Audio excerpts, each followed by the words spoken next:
I've written to the Labour Party General Secretary asking that my expulsion by Mr Blair over the Iraq War in 2003 should be rescinded.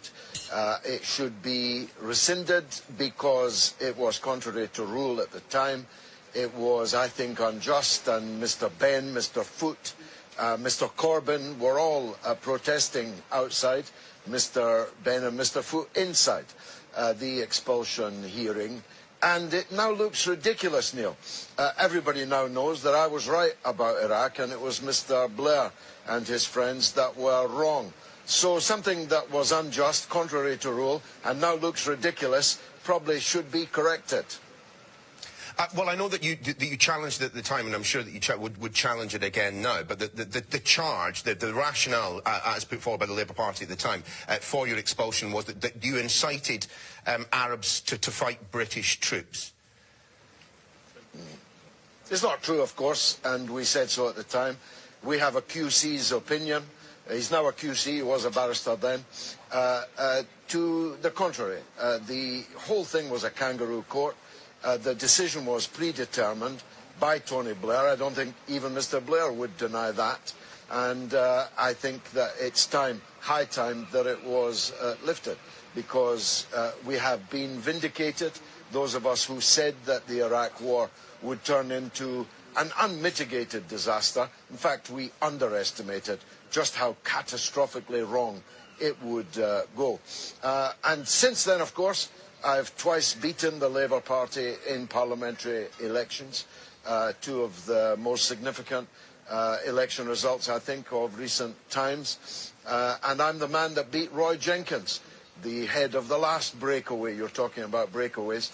I'm quite good at beating the leaders of breakaways, so maybe I could do a job for them.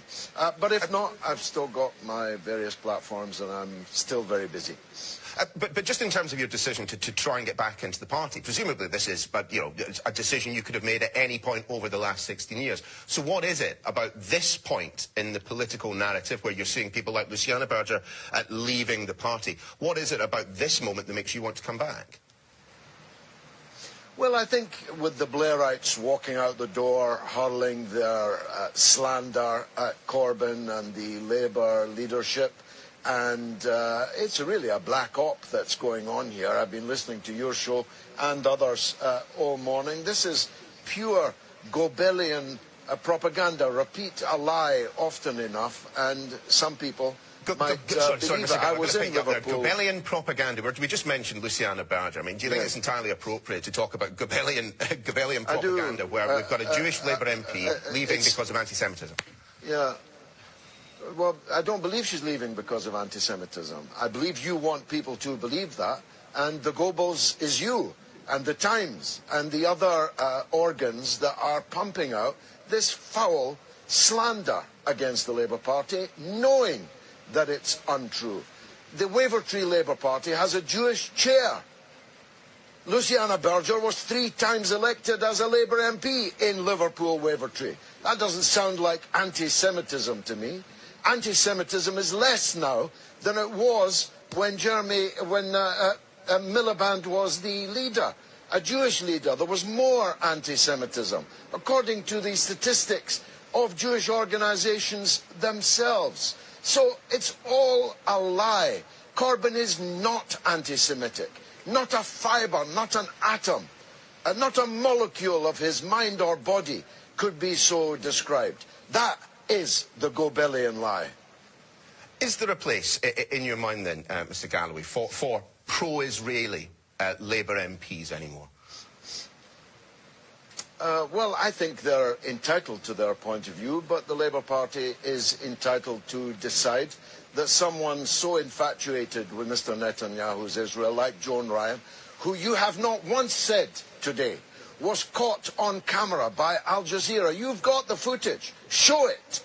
Her discussing getting £1 million from Mr Netanyahu's embassy in London to undermine Jeremy Corbyn and undermine the Labour Party and its leadership. You know that, but you will not tell your viewers that. Caught on camera discussing £1 million bounty to cause problems for Corbyn cause problems for the Labour Party. Man these days, You've painted her today as if she was putting that point to Joan Ryan. Well, Joan Ryan, you have painted today as some kind of saintly figure, when in fact she was caught on camera as an agent of the Israeli embassy in London. Why don't you tell your viewers that? We asked Miss Begum. I've seen the video. We've talked about the video. The video was not about £1 million of bribe. Why don't you show it? Bring Labour MPs. She was bringing £1 million to what Labour MPs? What were these Labour MPs going to do with the £1 million? Well, if Jeremy Corbyn had been caught getting £1 million, the Al Jazeera report. Well, listen, you haven't shown it, and you will not show it. But if Jeremy Corbyn was caught with the Russian ambassador getting £1 million for Labour MPs to go to Russia, do you think you might have shown that footage? I rather think you would, and endlessly on a loop. Well, we have been accused of putting things on a loop in Sky News before. Perhaps not that, and certainly there'll be plenty who disagree with your assessment of that piece of journalism by Al Jazeera, including the journalist who was responsible for it. I mean, whilst we have you, though, I do need to ask you just one question on the situation as regards Shamima Begum. What is your view of the way in which the Home Office have acted here? They have taken a decision which we know will be challenged by the lawyers, but it seems entirely dependent on one thing, that she is a Bangladeshi national as well as being a British citizen.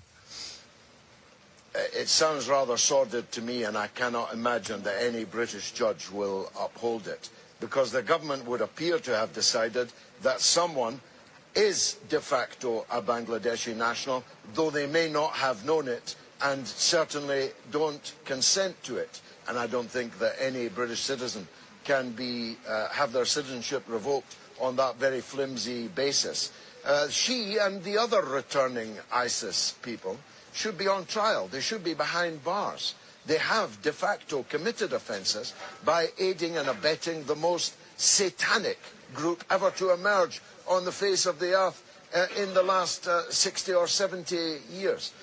But you can't deport someone to Bangladesh who doesn't consider themselves to be Bangladeshi, never consented to be Bangladeshi, but was, in fact, sorry, Mr. Galloway, we're running out of time. I just want to put, but do you not, at least to an extent, understand why there will be those who are listening to your response here, who see Shamima Begum, in her own words, saying that she didn't have a problem with what happened in Manchester, that she was matter of fact about decapitations occurring in and around where she was, and on the basis of that alone, there will be people who suggest that she shouldn't return to the United Kingdom?